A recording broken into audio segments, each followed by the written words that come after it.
نبی رحمت، میں نے بے شک ابراہیم کو اپنا خلیل بنایا پر میں نے تمہیں اپنا حبیب بنایا ہے۔ اے میرے حبیب، تمہاری ذات میں نے اور انبیاء کے سارے اوصاف و کمالات، سارے فضائل، سارے معجزات کو تمہاری ذات میں نے جمع کر دیا ہے۔ سب سے اولا و اعلی ہمارا نبی، سب سے بالا و اعلی ہمارا نبی، خلق سے اولیاء، اولیاء سے رسول اور رسولوں سے اعلی ہمارا نبی صلی اللہ تعالی علیہ وسلم۔ میرے بھائیو، ہم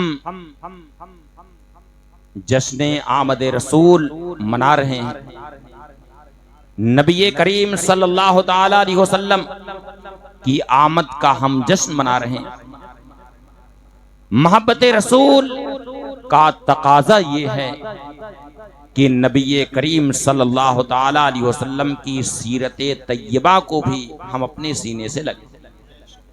اگر آپ اپنی زبان سے محبت رسول کا دعویٰ کیجئے لیکن سنت رسول کو اگر آپ فراموش کر رہے ہیں تو اس کا مطلب یہ ہے کہ آپ دعوی محبت میں، کوئی کیا کہے گا، یہ کہے سچا مانے گا؟ ہر آدمی یہ کہے گا کہ یہ سب کیسے عشاق نبی ہیں کہ آدھی آدھی رات تک یہ لوگ جشن مناتے ہیں اور سنت رسول کو فراموش کیے ہوئے ہیں۔ اللہ تعالیٰ نے ارشاد فرمایا، لَقَدْ كَانَ لَكُمْ فِي رَسُولِ اللَّهِ أُسْوَةٌ حَسَنَةٌ، اللہ کے رسول کی ذات میں تمہارے لیے اسوہ حسنہ ہے، یعنی حضور کی سنت کریمہ، حضور کی سیرت طیبہ تمہارے لیے بہترین نمونے عمل۔ نبی کریم صلی اللہ تعالی علیہ وسلم دنیا سے تشریف لے جانے والے ہیں، ظاہری حیات کا آخری وقت ہے۔ اس وقت نبی کریم صلی اللہ تعالی علیہ وسلم نے اپنی امت کو جو پیغام دیا ہے، اپنی امت کو جو وصیت فرمائی ہے، ارشاد فرمایا، الصلاۃ وما ملکت ایمانکم، اے لوگو نماز کی پابندی رکھنا، نماز کا خیال رکھنا، نماز سے غفلت مت برتنا بلکہ نماز کی پابندی رکھنا، وما ملکت ایمانکم، اور اپنے ماتحتوں کا خیال رکھنا۔ اے لوگو، اللہ کے حقوق کو ادا کرنا، فرائض الہیہ کو ادا کرنا، نماز سے غافل مت ہونا۔ ظاہر ہے کہ حضور پردہ فرمانے والے ہیں، اس وقت میں ظاہر ہے کہ جو سب سے اہم ارشاد ہوگا وہی ارشاد نبی کریم صلی اللہ تعالی علیہ وسلم نے ارشاد فرمایا، اپنی امت کو یہ درس دیا، الصلاۃ وما ملکت ایمانکم، اے لوگو نماز کا خیال رکھنا، نماز کی پابندی کرنا، نماز سے غافل مت ہونا، وما ملکت ایمانکم، اور اپنے ماتحتوں کا خیال رکھنا، یعنی جو تمہارے ماتحت ہیں ان کا ہمیشہ خیال رکھنا، اپنے اور ان کے ساتھ کوئی بھی حق تلفی مت ہونے دینا۔ مثلا تمہارے پاس بیویاں ہیں تو اپنی بیویوں کا پورا خیال رکھنا، انہیں گھر کی نوکرانی بنا کر کے مت رکھنا بلکہ انہیں ان کے ساتھ بیوی کا سلوک کرنا۔ قرآن پاک میں ارشاد ہوا، وَعَاشِرُهُنَّ بِالْمَعْرُوفِ، یعنی اے لوگوں اپنی بیویوں کے ساتھ اچھا سلوک کرو، ان کے ساتھ بھلائی کا معاملہ برتو۔ اور یاد رکھیے کہ نبی کریم صلی اللہ تعالی علیہ وسلم نے حجۃ الوداع کے موقع پر جو اپنی امت کو خطبہ ارشاد فرمایا ہے، اس میں زندگی کے تمام گوشوں سے متعلق ارشادات فرمائے ہیں۔ اس موقع پر ارشاد فرمایا، اتقوا اللہ فی النساء، یعنی اے لوگوں عورتوں کے بارے میں ہمیشہ دل میں اللہ کا خوف رکھنا، عورتوں کے اوپر کوئی زیادتی مت کرنا بلکہ عورتوں کے ساتھ ہمیشہ اچھا برتاؤ رکھنا۔ فإنکم اخذتموہن بأمان اللہ واستحللتم فروجہن بکلمۃ اللہ، یعنی یہ عورتیں جو تمہارے گھروں میں تمہاری بیویاں بن کر کے آئی ہیں، یہ در حقیقت اللہ کی امانت ہیں جو اللہ تعالیٰ نے تمہیں عطا فرمایا ہے، اور ظاہر ہے کہ جب یہ تمہاری بیویاں اللہ کی امانت ہیں تو اللہ کی امانت کا ہمیشہ خیال رکھنا، ان کے ساتھ کوئی زیادتی مت کرنا، ان کے ساتھ اچھا سلوک کرنا، عاشروہن بالمعروف، ان کے ساتھ اچھا سلوک کرنا، بھلائی کا معاملہ برتنا، واستحللتم فروجہن بکلمۃ اللہ، اور یہ عورتیں جو تمہارے لیے حلال ہوئی ہیں یہ کلمت اللہ کی وجہ سے حلال ہوئی ہیں، اس لیے اے لوگوں عورتوں کے بارے میں ہمیشہ اللہ کا خوف رکھنا کہ کہیں حاکمیت کے غرور میں کہ تم اپنے آپ کو یہ سمجھ لو کہ مجھے تو حاکم بنایا گیا ہے، کہیں ایسا نہ ہو کہ عورتوں کے ساتھ کوئی زیادتی کر بیٹھنا۔ یہاں پر سوچئے کہ نبی کریم صلی اللہ تعالی علیہ وسلم نے اپنے ماتحتوں کے حقوق کا خیال رکھنے کا کس طریقے سے درس دیا ہے اپنی امت کو کہ اپنے ماتحتوں کا خیال رکھنا اور عورتوں کے بارے میں خاص طور سے اللہ کا خوف رکھنا، اور اسی طریقے سے نبی کریم صلی اللہ تعالی علیہ وسلم نے بیٹیوں کے تعلق سے اپنی امت کو جو درس دیا ہے کہ بیٹیاں جب تمہارے گھر میں پیدا ہوں تو ان بیٹیوں کو اپنے اوپر ذرا بھی بار مت تصور کرنا، بلکہ بیٹی جب گھر میں آتی ہے تو اللہ کی رحمت گھر میں نازل ہوتی ہے، بیٹی کی برکت سے اللہ تعالیٰ اس گھر کو برکتوں سے مالا مال فرما دیتا ہے۔ چنانچہ حدیث شریف میں ارشاد ہے من عالی جاریت من عالی ثلاثہ بنات او مثلہن من الاخوات، یعنی جس نے 3 بیٹیوں کی کفالت کی یا انہی کے برابر بہنوں کی کفالت کی اور ان کے حقوق کا خیال رکھا، ان کے ساتھ اچھا سلوک کیا، ان کے ساتھ اچھا برتاؤ کیا اور ہر طریقے سے ان کی ضرورتوں کو پوری کیا، یہاں تک کہ اللہ نے انہیں بے نیاز کر دیا تم سے، یعنی ان کی شادیاں ہو گئیں، تو ایسے شخص کے لیے جنت ثابت ہو گئی، یعنی ایسے شخص کے لیے جنت کا وعدہ ہے۔ چنانچہ جس وقت نبی کریم صلی اللہ تعالی علیہ وسلم نے یہ ارشاد فرمایا، اس وقت صحابہ کرام میں کچھ ایسے بھی تھے جن کے پاس صرف 2 بیٹیاں تھیں، تو انہوں نے عرض کیا یا رسول اللہ اگر کسی کے پاس صرف 2 بیٹیاں ہوں تو ارشاد فرمایا کہ ہاں اگر کسی کے پاس 2 بیٹیاں ہوں اور ان دونوں بیٹیوں کے ساتھ اس نے اچھا سلوک کیا، اچھی طرح سے انہیں رکھا، عزت کے ساتھ رکھا، ان کی ضرورتوں کا خیال رکھا، تو اس کے لیے بھی جنت کا وعدہ ہے۔ یہاں تک کہ راوی اس حدیث شریف کے راوی فرماتے ہیں کہ دریائے رحمت اس قدر جوش میں تھا کہ اگر حضور سے اس وقت یہ پوچھا جاتا کہ یا رسول اللہ اگر کسی کے پاس 1 بیٹی ہو تو اس کے لیے کیا یہ بشارت ہے، تو نبی کریم صلی اللہ تعالی علیہ وسلم یہی ارشاد فرماتے کہ ہاں اگر کسی کے پاس 1 بیٹی ہو تو اس کے لیے بھی یہ خوشخبری ہے۔ اس لیے میرے بھائیوں محبت رسول کا تقاضا یہ ہے کہ نبی کریم صلی اللہ تعالی علیہ وسلم نے اپنی امت کو جو درس دیا ہے، اپنی امت کو جو رہتی دنیا تک کے لیے پیغام دیا ہے، محبت رسول کا تقاضا یہ ہے کہ ہم اس پیغام پر عمل کریں اور جو نبی کریم صلی اللہ تعالی علیہ وسلم کے ارشادات ہیں ان ارشادات کو اپنے سینے سے لگائیں، اور اسی طرح سے ہماری ماؤں اور بہنوں کو جو درس دیا ہے، چنانچہ قرآن پاک میں اور احادیث کریمہ میں امت مسلمہ کی خواتین کو جو حکم دیا گیا ہے، ارشاد ربانی ہے کہ قل للمؤمنات یغضضن من ابصارہن ویحفظن فروجہن، یعنی اے محبوب مومن عورتوں سے ارشاد فرما دو کہ اپنی نگاہیں پست رکھیں اور اپنی شرمگاہوں کی حفاظت کریں، اور یہ آیت جو آیت نور ہے، اس آیت نور میں آپ مطالعہ کریں گے تو بہت سارے ارشادات ملیں گے۔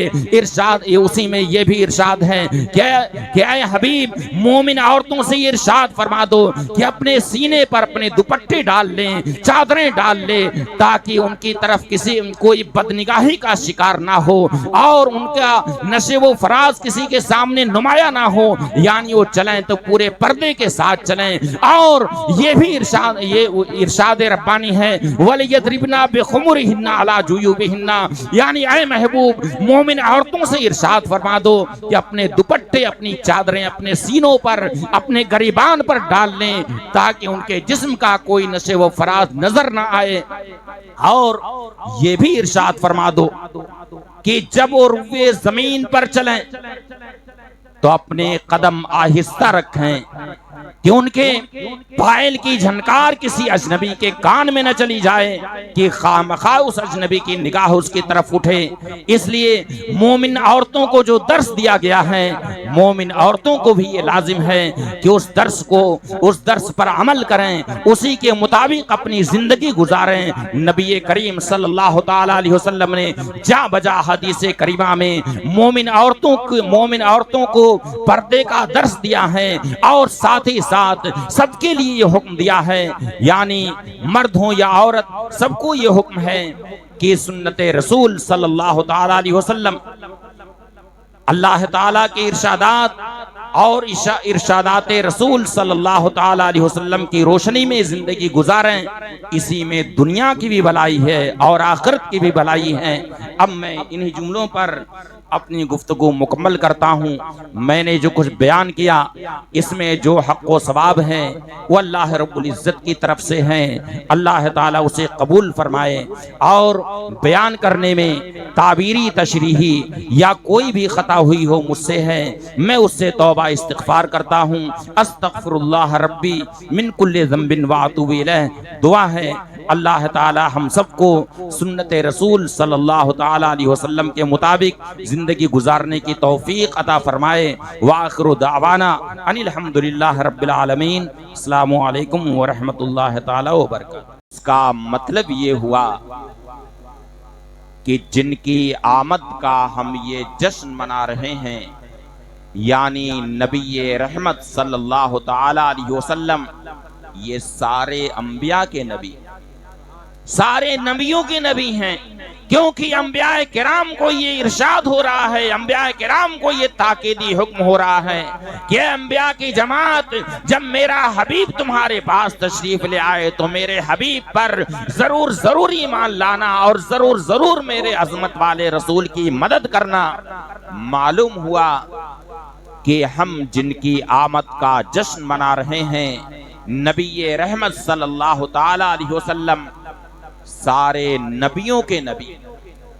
اسی لیے امام اہل سنت اعلی حضرت امام احمد رضا قدسہ سرہ نے فرمایا، سب سے اولا و اعلی ہمارا نبی، سب سے بالا و اعلی ہمارا نبی، اپنے مولا کا پیارا ہمارا نبی، دونوں عالم کا دولہا ہمارا نبی، خلق سے اولیاء، اولیاء سے رسول، اور رسولوں سے اعلی ہمارا نبی۔ نعرہ تکبیر، نعرہ رسالت، عظمت مصطفیٰ، علماء اہل سنت۔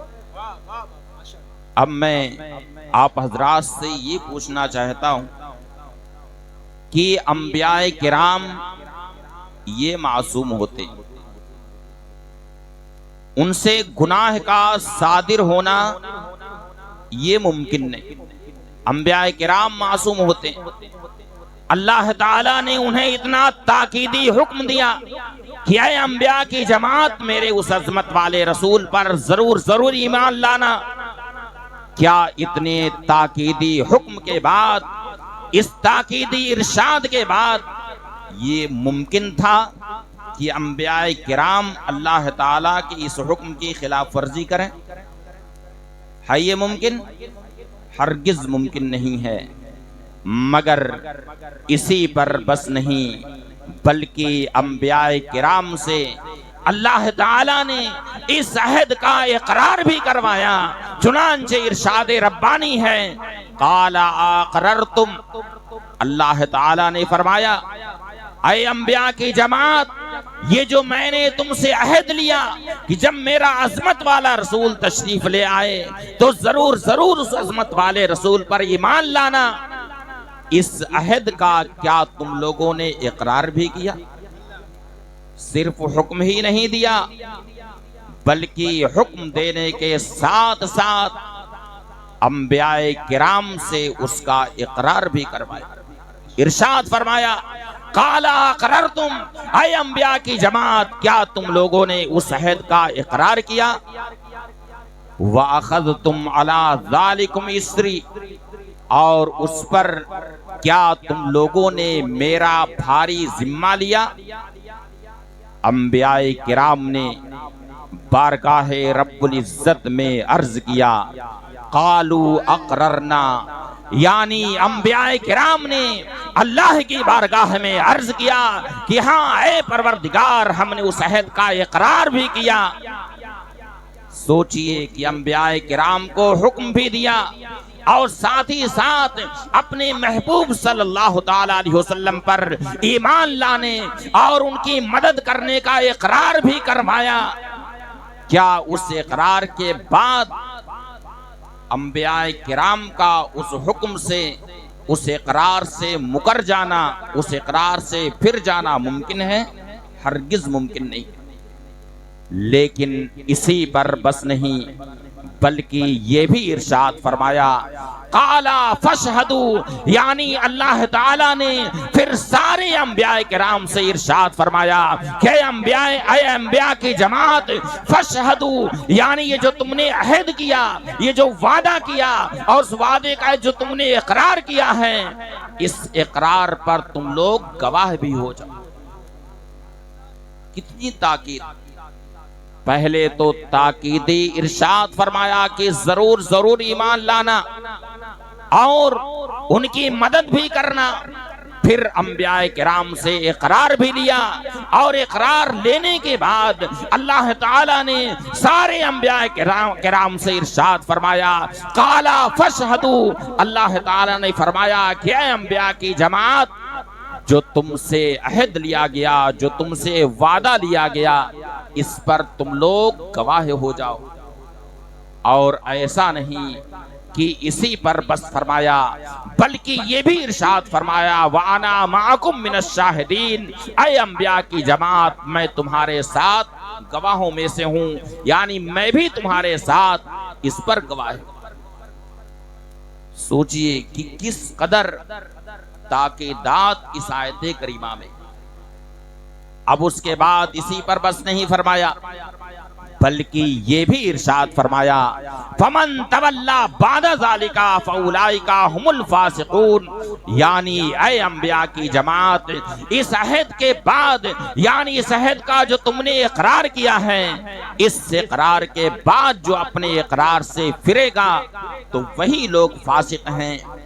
اس سے معلوم یہ ہوا کہ اللہ تعالیٰ نے اس کائنات کی تخلیق سے پہلا جو اقرار کروایا ہے عالم ارواح میں ساری روحوں سے، اللہ رب العزت نے پہلے اپنی ربوبیت کا وعدہ لیا ہے، اپنی ربوبیت کا اقرار کروایا ہے، یعنی یہ ارشاد فرمایا الست بربکم، کیا میں تمہارا رب نہیں ہوں؟ اس وقت سب نے اللہ کی ربوبیت کا اقرار کیا۔ پھر اس کے بعد اللہ رب العزت نے دوسرا جو عہد لیا ہے وہ انبیاء کرام سے عہد لیا ہے، اور انبیاء کرام سے عہد کس بات کا لیا ہے؟ اپنے حبیب صلی اللہ تعالی علیہ وسلم کی، اپنے حبیب صلی اللہ تعالی علیہ وسلم پر ایمان لانے اور ان کی مدد کرنے کا پھر سارے انبیاء کرام سے عہد لیا۔ معلوم ہوا کہ جس طریقے سے سارے عالم پر اللہ تعالیٰ کی ربوبیت پر ایمان لانا فرض ہے، اسی طریقے سے نبی کریم صلی اللہ تعالیٰ علیہ وسلم کی رسالت عامہ پر بھی ایمان لانا فرض ہے۔ یعنی کوئی شخص جیسے یعنی مسلمان ہونے کے لیے جیسے اللہ تعالیٰ کی ربوبیت پر ایمان لانا فرض ہے، اسی طریقے سے اللہ کے حبیب صلی اللہ تعالیٰ علیہ وسلم کی رسالت عامہ پر بھی ایمان لانا فرض ہے، یعنی اس بات پر بھی ایمان لانا فرض ہے کہ ہمارے نبی رحمت صلی اللہ تعالی علیہ وسلم ساری کائنات کے رسول۔ یہی وجہ ہے کہ جتنے بھی انبیاء کرام تشریف لائے، سارے انبیاء کرام اپنی اپنی محفلوں میں اللہ کے حبیب صلی اللہ تعالی علیہ وسلم کی عظمتوں کو بیان کرتے رہے، اپنی اپنی امت سے اس کا اقرار لیتے رہے، اس بات کا اقرار لیتے رہے کہ اگر تمہاری حیات میں اللہ کے حبیب صلی اللہ تعالی علیہ وسلم تشریف لے آئیں تو ضرور ضرور ان پر ایمان لانا اور ضرور ضرور ان کی مدد کرنا۔ چنانچہ سب سے آخر میں حضرت عیسیٰ علیہ السلام نے قوم بنی اسرائیل کو نبی رحمت صلی اللہ تعالی علیہ وسلم کی آمد کی بشارت۔ سارے انبیاء کرام آمد رسول کی خوشخبری دیتے رہے، جتنے انبیاء کرام تشریف لے آئے سارے انبیاء کرام اپنی اپنی امت کو آمد رسول کی خوشخبری دیتے رہے، اور آخر میں حضرت عیسیٰ علیہ السلام نے آمد رسول کی بشارت دی۔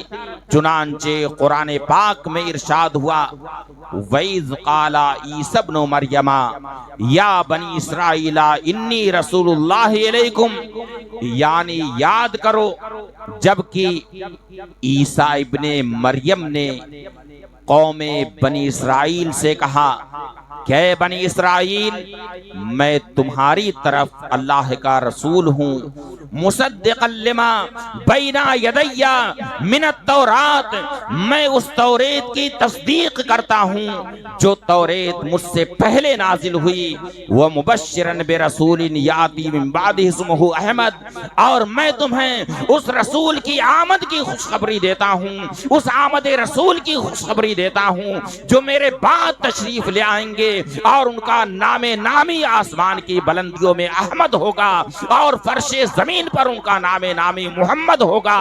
سب سے آخر میں یہ بشارت حضرت عیسیٰ ابن مریم نے اپنی امت یعنی قوم بنی اسرائیل کو دی۔ یہی وجہ ہے کہ نبی کریم صلی اللہ تعالی علیہ وسلم نے ارشاد فرمایا انا دعوت ابراہیم و بشارت عیسیٰ، یعنی میں اپنے جد امجد ابراہیم خلیل اللہ کی دعا ہوں اور عیسیٰ ابن مریم کی بشارت۔ سیدنا ابراہیم خلیل اللہ علیہ السلام نے جب خانہ کعبہ کی تعمیر فرما لی، اس کے بعد اللہ کی بارگاہ میں دعا کی۔ انہوں نے کیا دعا کی؟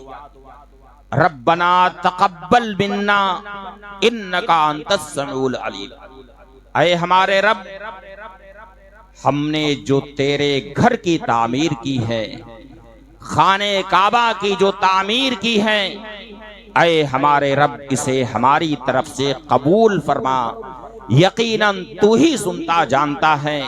اور حضرت ابراہیم خلیل اللہ علیہ السلام نے یہ بھی دعا فرمائی ربنا وابعث فیہم رسولا منہم یتلو علیہم آیاتک ویزکیہم ویعلمہم الکتاب والحکمہ، اے ہمارے رب ان میں تو اپنا رسول بھیج جو تیری آیتوں کی تلاوت کریں اور لوگوں کا تزکیہ فرمائیں، ان کی تربیت فرمائیں، اپنی بافیض صحبت سے صحابہ کرام کی تربیت فرمائیں، ان کا تزکیہ فرمائیں، انہیں صاف ستھرا کریں، ساری آلودگیوں کو، ساری گندگیوں سے انہیں نجات عطا فرمائیں، انہیں ایسی تعلیم دیں وَيُعَلِّمُهُمُ الْكِتَابَ وَالْحِكْمَةَ، اور انہیں کتاب و حکمت کی تعلیم دیں۔ تو سیدنا ابراہیم خلیل اللہ علیہ السلام نے نبی رحمت صلی اللہ تعالی علیہ وسلم کی آمد کے لیے، ان کی بعثت کے لیے دعا فرمائی کہ اے ہمارے رب اپنا ایک رسول ان میں مبعوث فرما جو تیری آیتوں کی تلاوت فرمائیں، صحابہ کرام کا تزکیہ فرمائیں اور انہیں کتاب و حکمت کی تعلیم دیں۔ اور پھر حضرت عیسیٰ علیہ السلام نے نبی رحمت صلی اللہ تعالی علیہ وسلم کی آمد کی خوشخبری دی۔ چنانچہ ارشاد ربانی ہے وہ مبشرا برسول یاتی من بعدہ اسمہ احمد، یعنی میں تم اپنے بعد اس رسول کی آمد کی خوشخبری دیتا ہوں جن کا نام نامی احمد ہوگا، یعنی آسمان کی بلندیوں میں ان کا نام نامی احمد ہوگا اور فرش زمین پر ان کا نام نامی محمد ہوگا صلی اللہ تعالی علیہ وسلم۔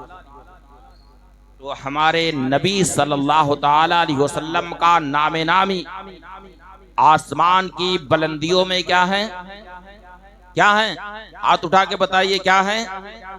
آسمان کی بلندیوں میں ان کا نام نامی احمد ہے، اور فرش زمین پر ان کا نام نامی محمد صلی اللہ تعالی علیہ وسلم۔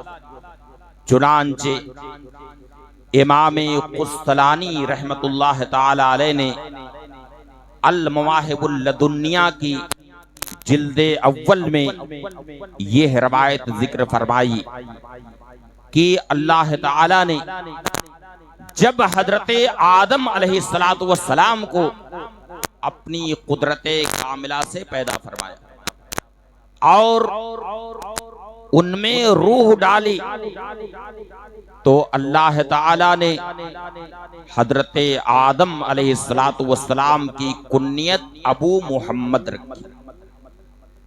کیا کنیت رکھی؟ ابو محمد. کنیت کا مطلب یہ ہوتا ہے کہ باپ یا بیٹے کی طرف نسبت کر کے جو کسی کو پکارا جاتا ہے تو اسے کنیت کہا جاتا ہے. آج بھی کنیت کا رواج. چنانچہ جب شادی ہو جاتی ہے اور جب تک گلشن میں کوئی پھول نہیں کھلتا تو بہت سارے گھروں میں یہ رواج ہے کہ شوہر اپنی بیوی کو اس کا نام لے کر کے پکارتا ہے. بہت سے گھروں میں یہ رواج ہے کہ جب تک کوئی پھول نہیں کھلتا ان کے گلشن میں، کوئی بچہ نہیں پیدا ہوتا، تو شوہر اپنی بیوی کا نام لے کر کے پکارتا. اور جب کوئی پھول کھل جاتا، انہیں اولاد کی نعمت مل جاتی ہے، کوئی بچہ پیدا ہو جاتا ہے، تو وہیں پر شوہر اب اپنی بیوی کو نام لے کر کے نہیں پکارتا بلکہ کہتا ہے فلاں کی امی. کیا کہتا ہے؟ فلاں کی امی. اور بیوی بھی اپنے شوہر کو کیا کہتی ہے؟ کیا کہتی ہے؟ جب بچہ پیدا ہو جاتا ہے کیا کہتی ہے بیوی؟ فلاں کے ابو. یہ نہ کہتی ہے؟ یعنی دونوں کی کنیت اسی وقت پڑ جاتی. شوہر کہتا ہے فلاں کی امی، یعنی اپنے کسی بچے کی طرف نسبت کر کے کہتا ہے کہ فلاں کی امی فلاں جگہ گئی، فلاں کی امی ذرا پانی لے آؤ، فلاں کی امی ذرا کھانا لے آؤ. اور بیوی بھی اپنے شوہر کو کہتی ہے فلاں کے ابو. اسی کو کنیت کہا جاتا ہے. تو حضرت آدم علیہ السلام کو اللہ تعالی نے جب اپنی قدرت کاملہ سے پیدا فرمایا اور ان میں روح ڈالی تو اللہ تعالی نے ان کی کنیت ابو محمد رکھی. ابو محمد کا معنی محمد کے والد، محمد کے باپ. تو حضرت آدم علیہ السلام نے اللہ رب العزت سے عرض کیا یا رب لما کنیتنی ابا محمد صلی اللہ تعالی علیہ وسلم. اے پروردگار تو نے میری کنیت ابو محمد کیوں رکھی؟ یعنی ابھی تم میری کوئی اولاد نہیں ہے بظاہر، اے پروردگار تو نے میری کنیت ابو محمد کیوں رکھی؟ اللہ تعالی نے حضرت آدم علیہ السلام سے ارشاد فرمایا یا آدم ارفع راسک، اے آدم اپنا سر اٹھاؤ. حضرت آدم علیہ السلام نے جب اپنا سر اٹھایا اور عرش اعظم پر جب ان کی نظر پڑی ہے تو کیا دیکھتے ہیں؟ فرآ نورا محمد صلی اللہ تعالی علیہ وسلم فی سرادق العرش. تو کیا دیکھتے ہیں کہ عرش پر نور محمدی صلی اللہ تعالی علیہ وسلم جلوہ کر. اپنی آنکھوں سے دیکھتے ہیں. عرش اعظم پر جب ان کی نظر پڑتی ہے تو کیا دیکھتے ہیں کہ عرش پر نور محمدی صلی اللہ تعالی علیہ وسلم جلوہ گر ہیں اور عرش کے سرا پردہ میں نور محمدی صلی اللہ تعالی علیہ وسلم کا اجالا پھیلا ہوا ہے.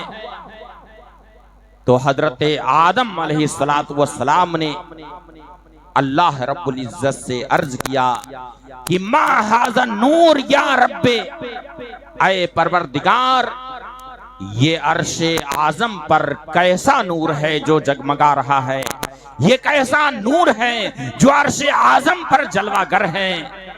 اللہ تعالی نے حضرت آدم علیہ السلام سے ارشاد فرمایا، یا آدم ھذا نور نبی من ذریتک اسمہ فی السماء احمد وفی الارض محمد ولولاہ لما خلقتک وما خلقت ارضا ولا سماء۔ اے آدم، یہ میرے اس حبیب کا نور ہے، میرے اس نبی رحمت کا نور ہے، میرے اس رسول اعظم کا نور ہے جو عرش پر جگمگا رہا ہے، جو نبی تیری ذریت سے ہیں، تیری اولاد سے ہیں، اور اے آدم ان کا نامی آسمان کی بلندیوں میں احمد ہے، اور فرش زمین پر ان کا نامی محمد ہے صلی اللہ تعالی علیہ وسلم۔ اور اے آدم یہ بھی سن لو کہ اگر انہیں پیدا کرنا مقصود نہ ہوتا تو میں تمہیں بھی پیدا نہ کرتا، اور آسمان و زمین کو بھی پیدا نہ کرتا، اس کائنات کو پیدا نہ کرتا، تو یہ ساری کائنات انہیں کی آمد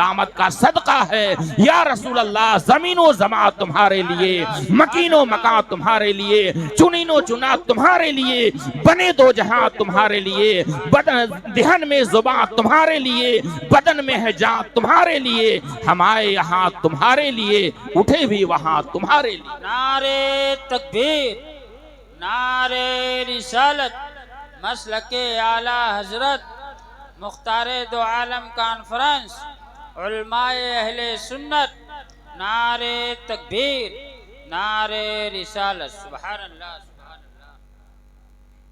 ایک بار نبی کریم صلی اللہ تعالی علیہ وسلم قرآن پاک کی تلاوت فرما رہے، مسلم شریف میں یہ حدیث شریف موجود ہے۔ آیت کریمہ جو اس وقت زبان نبوت پر تھی، ان تعذبہم فإنہم عبادک وَإِن تغفر لَهُمْ فَإِنَّكَ أَنْتَ الْعَزِيزُ الْحَكِيمُ، یعنی اے پروردگار